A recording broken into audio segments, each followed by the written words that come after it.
coming in with some raw truth and a tone that will shift your energy into one of self-empowerment. One of the most healing practices we can embrace is to seek the divine in the smallest details of our lives.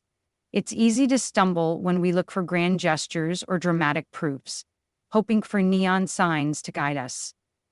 We often yearn for the spectacular, wanting undeniable evidence because we're afraid of failure, afraid of making the wrong choice. We sometimes see ourselves as vulnerable beings, waiting for someone to rescue us, presenting ourselves to the universe in hopes that nothing disastrous will happen. Beloved, it's time to move beyond that. We need to stop treating ourselves like frightened children who can't overcome the challenges of this world. If I were guiding you spiritually, I'd honestly say, knock it off. The world you were taught is not the world that exists. It's removing self-pity and into self-empowerment. We can't behave as though we're the only ones who have ever faced a bad day or ever will. Life is incredibly short, a brief calendar of days. If we choose to sit and lament our fears, we're wasting precious moments. What we must not do is blame others for our choice to dwell in fear. That's something we have to give up. The first step is to decide never to use another person's name as an excuse for the choices we make in our lives. We can't point to our past, our parents, or anyone else as the reason for our decisions. From now on, every choice begins and ends with I or me. Remember, the only one who occupies your body is you. No one else can make decisions for you unless you allow it. If you find yourself saying, but this person said, or that person did, pause and redirect your focus inward. Ask yourself, what did I decide? What action did I take? It is about owning your choices completely. My response to you would be to keep this dialogue going until you acknowledge my instincts and intuition were signaling something and I didn't trust them. Now I need to figure out why.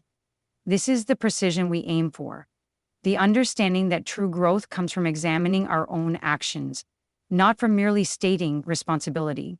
Simply saying, I'm responsible, often doesn't lead to change. Instead, we need to embrace accountability.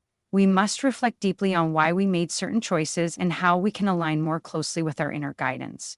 Words hold immense power, and the language we use shapes our reality.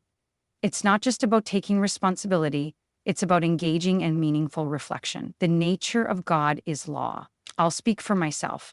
Humble up, because what will always get us in trouble is our pride. By shifting our perspective and language from seeking external validation to nurturing internal awareness, we can accelerate our healing and growth. Replace abstract notions with tangible ones. For instance, think of grace instead of generic energy. When we say, I need to account for this to myself, we open the door to self-awareness and transformation. Let's look for the small details within ourselves, the subtle cues and whispers of intuition that we might have overlooked. By paying attention to these inner signals, we can understand why we didn't listen before and choose to trust ourselves moving forward. It's in these delicate moments that we connect more deeply with the divine and discover our true path. Sending you love, and if you sense that inner child needing support, I do not mean to dismiss the trauma that locks us into self-protection.